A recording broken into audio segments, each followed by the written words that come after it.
This is a hat trick podcast. Oh, lovely. Welcome to In the News This Week, the podcast from some of the team behind Have I Got News For You, serving up an irreverent stumble through the headlines when the TV show can't. Think of it like this: if the main show is a painting on the Sistine Chapel, then we're graffiti on a cistern in a public toilet. I'm Mike Rayment, and joining me in the week Crofts has taken place, a news hound who's adept at sniffing out a good story, it's Emerald Paston. Oh, God. And Oh, God. No. Look, and a man who I respect too much to compare to a dog breed, although he has been known to lift his leg and lick his own bollocks. It's Jack Harris. Wow. Oh, my God. From the start, 30 seconds in? That's the mood I'm in. Need a content warning. I didn't know you knew about my flexibility, Mike. Well, if you will do it in the corner of the Hignafy office and think no one's looking. Oh, my God. Has Crofts happened, or is it happening now? It happened last week. It was on Sunday. What kind of dog won? It wasn't a breed I'd heard of. It's a 4-year-old Clumber Spaniel. It's a 4-year-old. Isn't that like a tool or something? Yeah, you're going to have to use the Clumber Spaniel keep for passing that. the Clumber Spaniel, mate. I said it wrong. Yeah, mate. I've only got a 3-inch Clumber Spaniel. We're going to have to get a bigger one, mate. It's a 4-year-old Clumber Spaniel. I Makes thought less it'd be sense. a Jack Harris. Yeah. It's like a Jack Russell, but longer legs. But ironically, it can't lick its own bollocks. That's the last time I'm going to say that. I was going to say, you're really pushing this narrative. The Mark. bollock licking narrative. Do you know what? Let's get into the bleak news of round one. Let's save ourselves. Let's do that. Yeah. Let's go to something less bleak than me doing that. Yeah. Let's go to. There's not many things, but this week, jackpot. This is the UK's government's attempts to manage the fallout from America's war on Iran. What massive weapon got involved over the weekend? Oh man, this is Tony Blair, isn't it? Yeah. The peaceful PM Tony Blair. He said that Starmer made a mistake by not joining the US earlier, saying that we better show up for Washington. And what I really liked about it is that the spokesperson for Tony Blair said his comments had been made at a private event and were not intended to be publicised. So you think, okay, what was the private event then? And it was organised by. No, it wasn't.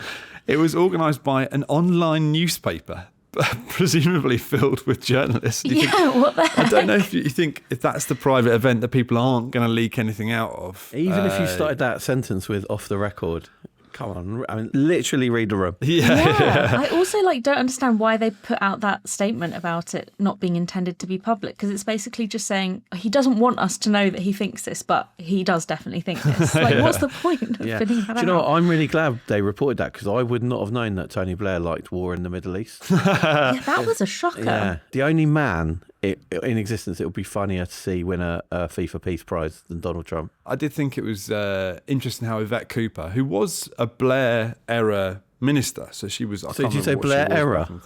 Because a lot Blair of era, yeah, Blair era.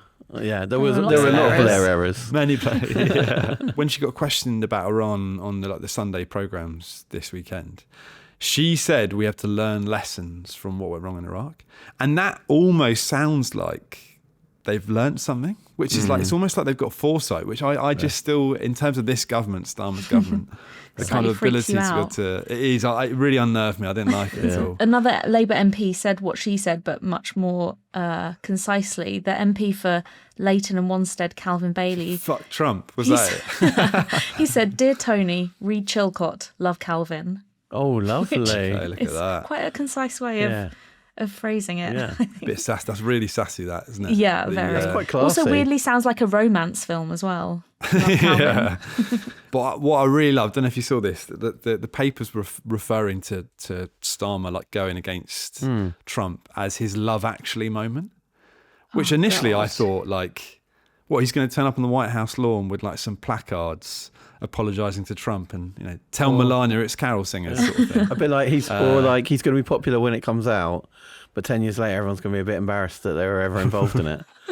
10 years, a long time, mate. I think that's too long. I think within a year they're already embarrassed about being part of it. But no, I didn't realise, but it's referring to when Hugh Grant is the Prime Minister. When he's dancing around in his socks. Yeah. So either get off with Martin McCutcheon or dance around his socks. No, but he defies the US president, played by Billy Bob Thornton. But I do quite like the idea of comparing Starmer's actions to rom-coms. Yeah, because he is supposedly in Bridget Jones, as Colin Firth's character. They based it on that. That's allegedly. Yeah. They've got Love Actually. So I think the next one he's got coming is probably 4 Weddings and a Funeral. Except just scratch the 4 weddings and it's just a funeral, isn't it? Probably. Interesting. I thought it was going to be how to lose an election in 10 days. Yeah. Oh, really nice. We're just going rom-coms. Yeah.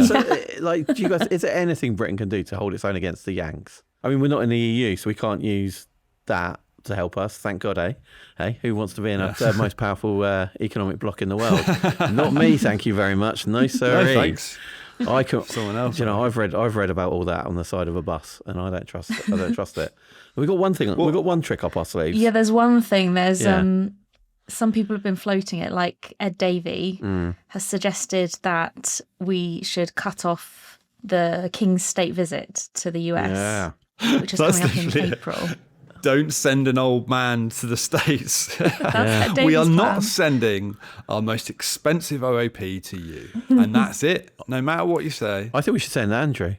If we were going to send anyone, I think we should downgrade it. Like Trump gets a downgrade as well. He gets Andrew. Do we send Andrew and we just tell them that it is Charles? We'll be like, look, he's had a rough couple of years. Like this is the thing. I think Donald Trump can't tell because he said when he was criticising Starmer, he said, "Oh, he's no Winston Churchill." I think he thinks he's been communicating with Winston Churchill all this time, but it's just been Starmer.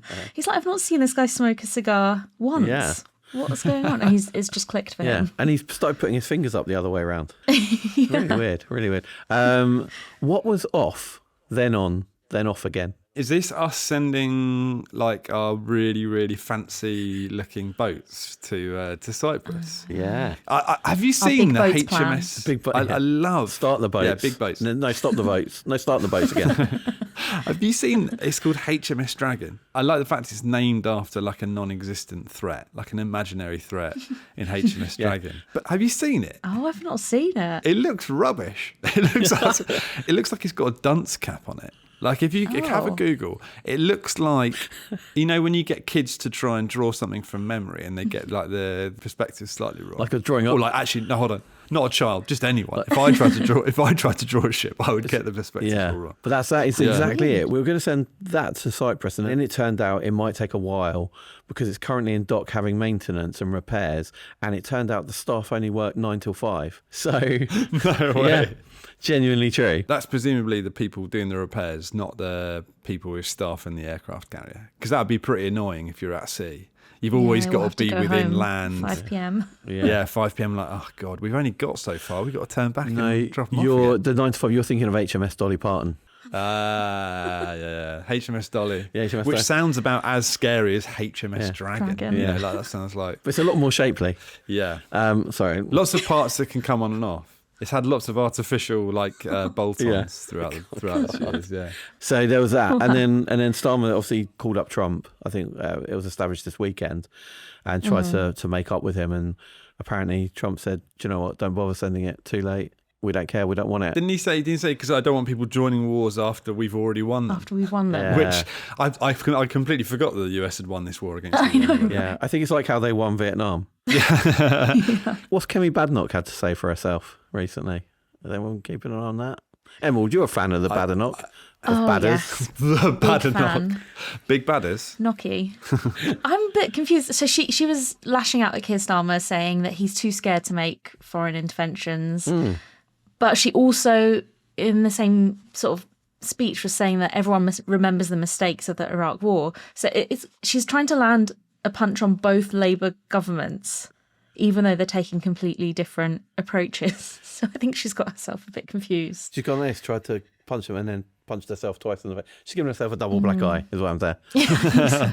But she got herself in a flap on TV when... do you know what's funny about it? What she said beforehand was, she said something along the lines of people who don't know what they're talking about in terms of military. They, shouldn't pass judgment. We shouldn't be saying what should happen when we're not military experts. Literally just before she said... British RAF jets were just hanging around. This was on TV, by the way, at which point Charlie State on BBC Breakfast pointed out that they were shooting down missiles to defend British bases. And so I think anyway, it's quite good if you have a listen. She really the backtracking is absolutely incredible. It's her claim that they're not doing anything proactive. They're a bit useless. they haven't got much direction. And I think, so a similar way, you could say that Tory MPs are just hanging around the House of Commons, like, completely directionless. At least they're not defecting, these RAF pilots. Yeah. Right? Oh my God, they've gone to the Iranian. Yeah. They think, I really like the sound of this new Ayatollah Khomeini. I didn't like the last one, but the new one. That'd be great. Now I'm interested. Ayatollah Farage. I always love it when people get involved. You're like, oh, I don't know if. I don't think it can be good if these lot are getting involved. I don't know if you saw that the AA and the RAC came out today because of the whole like gas and oil reserves and petrol and all that kind of stuff being. They were like, yeah, we think motorists should probably stop all non-essential trips. And you're like, that doesn't strike me as great when the RAC are starting to stick their oar in. And they make their money from people breaking down on the sides of roads. Exactly. Yeah. Keir Starmer's got one on speed dial. So as you said, fears the war could limit supplies, and it turns out that basically everyone's really good at storing gas in Europe, apart from us. Turns out we've only got 2 days worth of reserves. Also, oil's going up at an alarming rate, up to $100 a barrel. Yeah. And basically asked Trump about it, and he just didn't care. He basically said, "Yeah, small price to pay," which is literally and figuratively untrue. Yeah. So what he actually said, Mike, go on, please. He was like, it doesn't matter because oil price is going to go down as soon as we get Iran's nuclear threat destroyed, or once we've destroyed Iran's nuclear threat, saying only fools would think differently. So you're a fool, Mike. Wow. You're a fool, mate. Oh no, There you Mike. go. You've been told. In all caps. Yeah. Hey, look, we know this. I'm just trying to keep up. I'm with the, on this pod with you two intellectual powerhouses of physics and further mathematics. Yes, I've got it in there I was again. going to say, that's it. Come back with the AS Maths later on, Mike, and we'll be able to. Jack, you mentioned the new Ayatollah. Big fan. Who is that? He's a son Did you of... say big fan? Yeah, Big fan. son of Khomeini. It's amazing, isn't it? Because Trump said, we've taken out the top guys, the second guys, the third options. There's no one to take over. And literally, it's his son. He's right there. It's like he was right there. Apparently he's a hardliner. He's got the political X factor, by which I mean he's literally got an X above his head that America's going to drop the bombs on. Yeah. Well, they reckon he's got he's been injured already by one of the attacks, hasn't he? I mean, to paraphrase the great Frankie Boyle joke, I don't think he'll last long. My hamster's picking out a suit for his funeral. He's got the life expectancy of full fat milk. I think this is like probably trained from like just producing the show. It's like you see like a new political leader or something, you straight away go to like the kind of profiles or write down because you think, okay, there might be something interesting there. Yeah. So like, okay, let's find out a funny fact or something interesting that we can possibly put them into like an odd one out because then it's topical and that sort of stuff. But it is kind of bleak reading when you go to the son of the Ayatollah, and it turns out hasn't got that many fun facts about him. He's never left his child in a toilet. He doesn't know a fun language. He doesn't own a load of Pokemon cards. Yeah. He just pretty much dedicated to hardline religious fanaticism. Oppressing women, not really a hobby. Well, it shouldn't be anyway.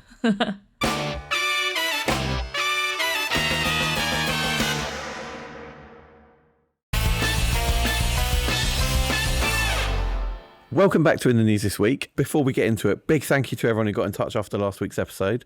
I want to give a shout out to a few people. Bobby on Spotify, who said, I remember several episodes of Have I Got News For You where Ian mentions being forced to watch the Pokemon movie due to his children, and he could even remember the slogan. And Bobby says it could be his secret expert subject. I apologise for assuming that Ian wouldn't be able to tell us about Pokemon. But do you know who is in trouble for using that slogan? Got to catch them all. Ice? Yes. Yeah, genuinely. Of course it is. Pokemon Company International condemned the use of Pokemon imagery and the phrase "gotta catch 'em all," and the White House has said that they have a political bias. Oh my God. Just the Pokemon Company. Yeah. Just going, please don't use our stuff. Yeah. I mean, they've already used the Jet 2 music, haven't they? And they did that. They did that. The recent White House post at the weekend. I don't know if you saw that. No, what was that? It was like a compilation of like lots of film clips put together with like actual footage of like missiles hitting Iran and Pete Hegseth like kind of talking. But it was amazing because they had clips from like Gladiator, Superman, Top Gun interspersed with Pete Hegseth and these attacks. But they included Braveheart in it. which brilliant. I'm not too sure William Wallace would had to say about it. I don't know. And also, they left out some big hits. They should have included stuff like Deer Hunter, Full Metal Jacket, Apocalypse Now. Certain bits of Forrest Gump. Yeah. Also, want to say thank you to Wallsweb on Instagram, who asked if there was any update on the butter sommelier job, adding, he'll spread the word. Oh, very good. Yeah. I know. I like that. Take it. Yeah. I mean, we can't. Us in our terrible pun house can not throw stones. And finally, Fraser C on YouTube. You like this one, Jack? He's absolutely got me on this. Most chess is 3D chess. So I think Mike wanted to say that he's playing 4D chess, unless he thinks Jack only plays 2D chess. I think Jack probably plays drafts. I would say, make assumptions, basically. Don't think anything of it. That's great. Yes. Yeah. Like Emerald, I have an AS in further maths, but that does not lead to... There's no correlation with my abilities and anything beyond that. Excellent. So thanks, everyone, for your comments. Really enjoyed reading them. I'm getting absolutely burnt for calling it 3D chess. Fair enough. Yeah, we really enjoyed reading them out, so keep them coming. Okay, let's get into round two, where you've each brought a story from the news this week which you think will be perfect for round two of the TV show. Jack, what have you got for us? So this is about Kristi Noem, who is the yes, please. The former Department of Homeland Security Secretary who got fired last week after like a pretty heated Senate hearing, which was prompted she is across as the head of the Department of Homeland Security. She's been across ICE and deportations and stuff in this Trump administration. Kristi Noem was nicknamed Ice Barbie, which is what your nan calls the princess in Frozen. And I wanted to ask you, basically, because she left a pretty impressive legacy. Yeah. And I'm going to run through a few items, and I want you to tell me how it relates to her time in the spotlight. Yeah. Which I'm not saying her time in the spotlight is over. I'm just saying so far. Yeah. It's just the spotlight is going to be one of those ones that's like roaming around the prison. No one's leaving. So, first one we've got is a horse's saddle. Do we know how a horse's saddle relates to Kristi Noem? I know she had an affair, so is this like some sort of sexual proclivity involving a horse's saddle? Romance with a cowboy. Keep that in mind, Mike. Remember that the potential affair bit for later. Okay. When you bring up the horse's whip. And weirdly, nose bag. The blinkers was an odd choice, but But the ketamine was on brand. The horse's saddle. Does she sit on it in her hearings to make herself appear taller? She goes, yeehaw. So she does sit in it, which is very astute of you, Emerald, to say this is very a saddle is for sitting on. But you guys are... hey, that's that AS in maths. Emerald ran the maths on that. She worked out the odds. Like all these numbers going. It's like Neo in the Matrix, and she's like, she sits on it. This is because she was criticised for a $220 million government ad campaign, which happened to feature her riding on a horse in front of Mount Rushmore. So she filmed like a music video, basically, or a Tampax advert. Honestly, it's insane. It's insane. But it's basically her on this thing encouraging immigrants to self-deport, adding break our laws, we'll punish you. And apparently this sort of sent Trump over the edge because she got questioned about it in the Senate committee, the hearing. And she said, oh, yeah, Trump signed it off. And then obviously all the journalists are like, great, okay, go straight to Trump. Like, did you sign it off? And he was like, I knew nothing about it. Which you think he probably did know about it, but he could see the way that the wind was blowing and kind of just completely threw under the bus. But for once, I actually believe that Trump didn't know anything about it because it didn't involve him. He just zoned, he absolutely just zoned out. He just heard horse's saddle, did a video. Okay, next item. A gold Rolex. A gold Rolex. During her hearing, did she just try and nudge that closer to the judge? As like a bribe? As a bribe, yeah. Or to try and distract everyone, she started monologuing that scene from Pulp Fiction where Christopher Walken hid a watch up his ass. Oh, yeah. No. Did she hide a watch up her butt? Are these all connected by... the butt? Now, is that the connection? Linked. There's no link. There's no link as much. But talking of hiding things up your bum, it was when she visited an El Salvadorian prison which was like this big thing. So it's home to now home to some US deportees, where she posed in front of all these prisoners wearing a 50 grand Rolex. Oh my God. Because if you can't look good in a super prison, where can you? You know? Okay, next item is a blanket. Do we know about the blanket? Is this the affair? This is linked to the affair, yes, Mike. Do you know what it's about, though? Is it one of those, like, you know, in movies when someone jumps out a window or hides under covers or something when they get caught? So the husbands come back, open the door. And he's in a blanket, like a... I don't know, I've not thought this through. Because he's covering his... Bum, yeah, there we go. Everyone's linked it back to that again. No, she's got a chief of staff, Lewandowski, Corey Lewandowski. Great striker. He's got the same spelling as the striker, so I'm going to go with Lewandowski. But it probably isn't. It's probably Lewandowski, but knowing the Americans. Basically, they have been accused of having an affair, which they have denied. Oh. But there were slight signs that there possibly was some kind of romantic partnership, because basically, at one point during a government trip, they switched planes. And in doing so, they left behind Kristi Noem's blanket. And when they found this out, the chief of staff, the person who she's definitely not having an affair with, walked into the cockpit and fired the Coast Guard pilot on the spot for leaving the blanket behind. What? Because he basically said, that's the dereliction of duty, because my boss's knees are now cold. How dare you? Yeah. That is quite weak evidence for an affair, though, I would say. I've had to do a lot of mad things in TV. You have to do a lot of mad things for people you work for and go and get them stuff. Yeah. And I've got to say, I've not had an affair with any of them that you can prove. A final item, a queen-sized bed. Okay, I'll give you a clue, though. A queen-sized bed, but it's 10,000 feet in the air. Oh, they left that on the plane as well, which is sort of more inexcusable, because how do you miss that? How do you miss the queen-size bed on a plane? Have you got, phone, keys, wallet, queen-size bed. The most stupid, unsubtle attempt to join the Mile High Club. What are you bringing that bed on for, guys? Why have you got those roses? Why have you got a Luther Vandross CD? No, but this couldn't possibly be an affair. We don't have the blanket with us. Can't possibly be having an affair. Yeah. That's our sexiest blanket you left behind. No, this is another thing that came up in the hearing, that as part of the Homeland Security, or the Department of Homeland Security, they bought these luxury jets. So they've bought 2 luxury Boeing jets, which she claimed were for deportations, despite them containing a bedroom with a queen-sized bed. Oh my God. And they had like a bar on them. I think they can take 18, they can sleep 14 people. And people were like, who are you deporting in this like luxurious project? And they said, oh no, we're getting it refurbished. It's like, maybe just don't buy a luxury jet and get it refurbished. It's quite a good idea, though, if she's got this thing about wanting people to voluntarily deport themselves. If she's like... You get a free private jet trip. Yeah, you go... Nice. Yeah, basically you get to go in first class. You're never going to get this in the rest of your life. You get one free first class trip, and there's a queen-size bed, there's a bar. I think people would go for it. But the person replacing Kristi Noem is this guy called Mark. He's a US senator and first name collector, Mark Wayne Mullen. Yes. And what do we know about Mark Wayne Mullen?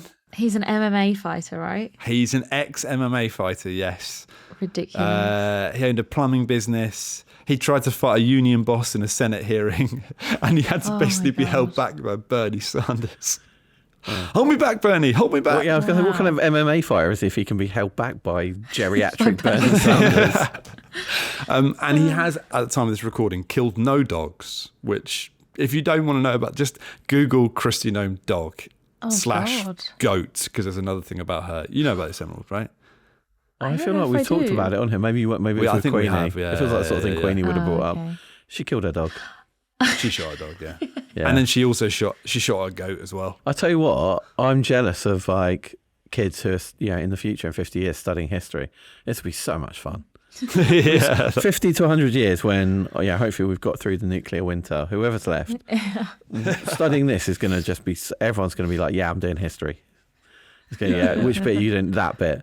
The bit with the ice Barbie and the MMA fighter and the woman who shot a dog. And then we had like the guy whose face was made of cheese in the White House, and great. Yeah, and the health secretary with the bear that he dumped in a park. Yeah.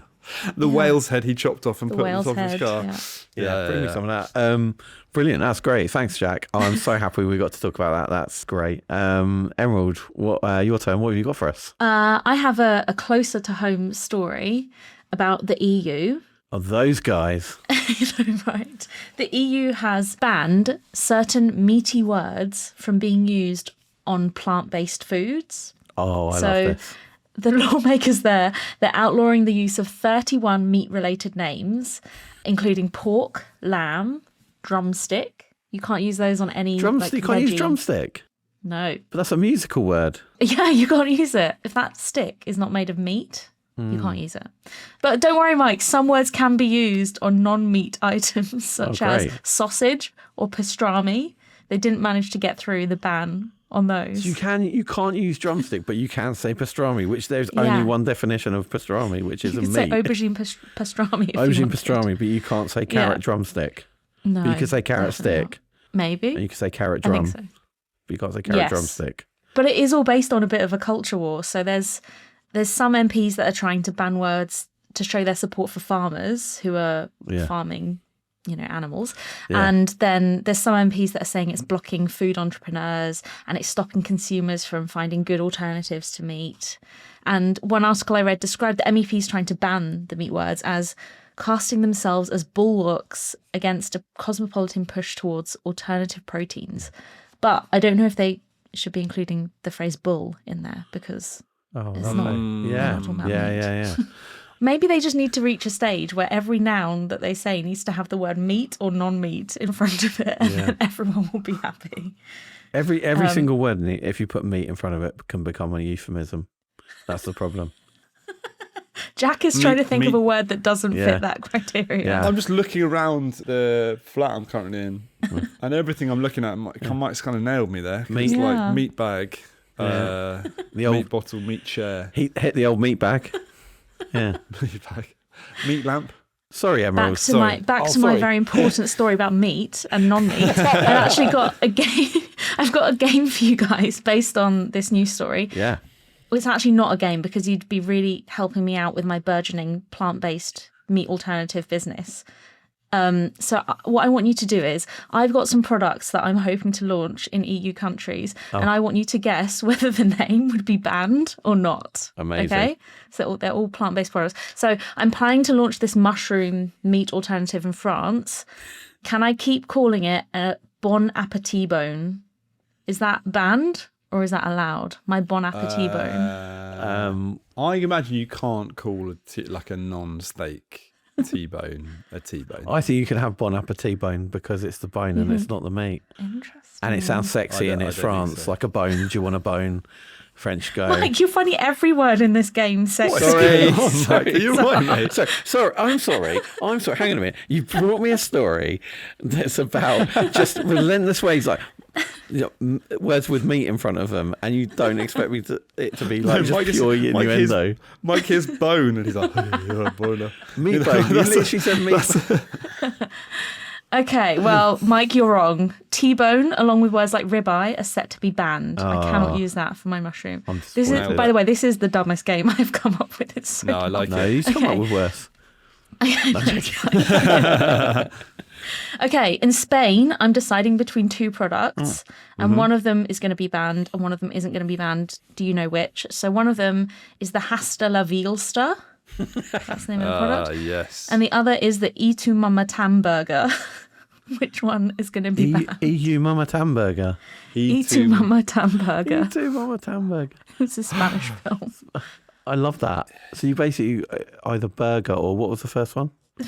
Hasta la Vilsta. I've made this game incredibly complicated. So good. No, I think you can't say no. Surely you can, because veggie burger is so like that is such like sausage. A term that everyone uses. Yeah. Do you remember we used to do like the thing that was like roses are red, violets are blue, or like I can't remember what it was, but you would say something and then you would just do predictive text and it would be like and it would show the most popular things you would say. It would kind of give a kind of indication. I think Mike and I actually have things to do, Jack. So I don't think we ever did this. Yeah. We Sorry, my friend. Sorry, Jack. Socialising. Yeah, I was popular. My friend Nicola's just went, it was like, I can't remember the start, it was the start of the sentence, and then it just went, and a veggie burger, and a veggie burger, and a veggie burger, and that's because all she ever used to text her now husband was asking for a veggie burger. So I can't, she would be screwed if the word veggie burger got lost. I'm going to go for you can't say veal, because that's like a proper meat thing. Okay, and that's what you're saying as well, Jack. Hasta la vista. You're correct. Veal would be banned, but burger is fine. And interestingly, if I'd have chosen the name Y tu mama ham bien, that would also be fine because ham is also allowed to be used on vegetarian products. Okay, finally, in Germany, I have 2 lovely vegan creations, but can you tell me which one of these would be banned? So one of them is the scared schnitzelless, and the other... Sorry, this is so bad. No, it's so good. And the other is 99 Luftballons. So which of those is banned? 99 Luftballons. 99 Luftballons. Yeah, 99 Luftballons. That's so good. I mean, neither should be banned because they're sensational. I think you're allowed schnitzel because I think schnitzel is like the vehicle for meat rather than the meat itself. I'm pretty sure you can have like a vegetarian. You can put anything you want in schnitzel. Okay, so you think schnitzel is a meat vehicle? Yeah. Also a good euphemism, meat vehicle. I think it's a really solid meat vehicle. It's like a dependable meat vehicle that you can't take away from the Germans because I think it's like, it's so... Yeah, you know the last time they took away the meat schnitzel from the Germans? 1939. That's all I'll say. Okay, so the answer is schnitzel is allowed, but loin is banned. Can't use loin for a veggie product. To be fair, no one wants the word loin in their veggie product. I don't want loin on any product, to be honest. Yeah, who the hell is going cauliflower loin? Cauliflower loin. Yeah, here you go. Cauliflower loin, that's what you go to see the doctor about. You had a bad rugby injury. Yeah. Well, anyway, thank you for helping me, but I think this is so confusing. Emerald says, thank you for helping me with the most pained expression you've ever seen. No, I loved it. This has been so confusing. I'm going to go with a word that's not on either list, so I think it should be safe. And I'm just going to label all my products as synthetic gammon, and I'm sure they'll fly off the shelves. That's a lot of reform. Okay, time now for the missing words round. Well, I'm going to read out some headlines from the past week and you just need to fill in the missing words. First up, firefighters called after Manchester man what? Firefighters called after Manchester man who tried to see Oasis for free is found still stuck up a tree in the park. I did say get stuck up tree, but I Really? didn't know. Oh, lovely. As lovely backstory as Emerald's fair. Yeah. Is it firefighters called after Manchester man's hair is deemed a matter of national emergency? It's getting bigger. I get the reference now. Yes. Lovely. Amazingly, it's not any of those. Oh, damn. It is firefighters called after Manchester man traps himself in a phone box while trying to order a kebab. On purpose? This reveller, as the Manchester Evening News describes him, got inside the phone box to call for a delivery, but was shocked to find no phone inside. When he tried to leave, the door was wedged shut and he was unable to get out, even with the help of his friends, perhaps because they were busy filming the whole thing, which you can see on the internet. Eventually, after an hour had gone by, the fire brigade was called, so they waited for an hour and then called them, and they turned up and managed to force the door open, freeing the red-faced man. Who is ordering a kebab from a phone box? Yeah. This does not make sense. I think he went in. I don't think he was ordering a kebab. I think that's again. We're talking about euphemisms. I think he might have been ordering a particular type of kebab or what you might call a kebab, but then Oh, God. that's horrible. Mike, what have you done to me? What have you done to me, Mate, mine were classy. Anyway, next. Surrey couple attempt to claim neighbour's land with what? Surrey couple attempt to claim neighbour's land with a Twit-style plan that involves moving the fence 2 inches along each night. Yes. Nice. Love that. And you wake up and you're just in their house. Bizarre now. Is it Surrey couple attempt to claim neighbour's land with 50 litres of collected urine? It's their own urine. They're not animals. Come on. They're like marking their territory. Exactly. Yeah. And you have to collect it first. Yeah. You know what I mean? You need to do it in one big dump. To be fair. Yeah. Surrey couple attempt to claim neighbour's land with a claim that there are definitely weapons of mass destruction there, or drug cartels, or something like that. Yeah, just Tony Too and much of the Cherie. Daily Mail, basically. Yeah. Yeah, sorry, this is ours now. The Parliament says so. We forced it through. Is it Surrey couple attempt to claim neighbour's land with the unbridled confidence of a home county's baby boomer? No, this is mine now. I mean, I feel like it is going to be that. I would say Right. it embodies the spirit of that because Yes. the answer is Surrey couple attempt to claim neighbour's land with garden gnome. And this is, for years... God. This is very home county. It's so home counties it hurts. For years, a couple in Surrey tended to a piece of land outside their house, mowing it, raking it, and even planting herbs and wildflowers. However, a new couple moved in next door in 2022, decided the patch of grass was theirs, and removed all the plants and replaced them with a garden gnome. The move sparked a dispute, which led to the Royal Courts of Justice ruling, what a complete and utter waste of time that is, that the piece of land does indeed belong to the original couple. It's an 8 foot by 3 foot patch of grass, so that's about every penny. Yeah, about the size of one door laid flat. What? Do you know what? I can't understand how we've got this backlog of in the legal system either. But it's a good thing Labour and David Lammy have sorted that out and worked out which cases to prioritise. Yeah. And finally, camel beauty contest rocked by scandal after what? Camel beauty contest rocked by scandal after guest judge Bear Grylls found sleeping inside one of the contestants. Oh, that is so good. Image. He thinks the contest is just best bed. Yeah. He's trying them out night after night. Warmest sleep. Yeah, this definitely gets warmest sleep for me. Camel beauty contest rocked by scandal after winning entrant is actually horse with beanbag strapped to back. Love it. Really I had good. a similar one. I had camel beauty contest rocked by scandal after winner turns out to be a horse that's in need of a good back massage. Oh, wow. Oh, I like that. I It's got a like. horrible lump on its back. I like where, oh my God. where you just a Absolutely really disgusting. stressed out horrible. horse. Like an incredibly... basically- You just got big knots. Yeah, he's just like, yeah, there was this woman came along and then she took me to Mount Rushmore and used me in this video. It was really upsetting. I'm really stressed now. This woman just massaging this huge cyst on the back of a horse. Oh my God. It's like it's got a knot. It's like That's primetime TV. Camel beauty contest rocked by scandal after refusal to drop bikini contest segment. Who's refusing there? The camels. The camels are saying no. We're more dignified than this. Yeah. This hump is going to stay out. Free the hump. Do you know what? Oh my God. You're pretty close. Because the answer is Yeah? camel beauty contest rocked by scandal after 20 camels disqualified for using lip fillers and Botox. This is the 2026 Camel Beauty Show Festival in Oman, where camels are judged on 4 key features. What do you think that would be? Best spit. So how far you can spit. Much That's like more. really. Are you Pointiest hump.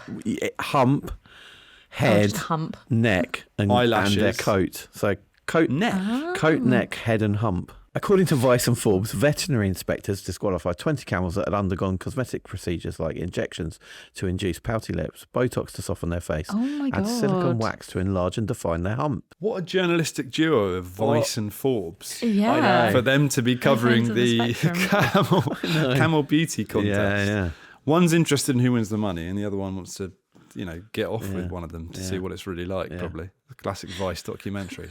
I got off with the camel beauty contest winner, and I loved it. We posted this missing word around on our social media channels, and congratulations to Rob Barber 212 on Instagram, who made us laugh with their response when they said, "Camel beauty contest rocked by scandal after judge spat at during the swimsuit competition." Riffing on your bikini material Bikini there, I round. like it. Follow Have I Got News for You on Instagram and Twitter so you can enter our missing words round when we post another one next Monday. Thank you for listening to In the News this week. If you've enjoyed this episode, please give us a 5-star rating on Apple Podcasts or Spotify. For updates on the show, make sure you're following Have I Got News for You on Instagram, TikTok, and Twitter. You can also get in touch with us by emailing podcasts@hattrick.com. That's hattrick with 2 T's. Make sure you're followed or subscribed to the podcast wherever you're listening to it now, and we'll meet you here for next week's episode. Legal word use. Sorry if you're in the EU. In the News This Week is presented by Jack Harris, Queenie Miller, Emerald Paston, and Mike Rayment. The producer is Diggory Waite. The executive producer is Claire Broughton. And the music is by Big George. In the News This Week is a Hat Trick podcast.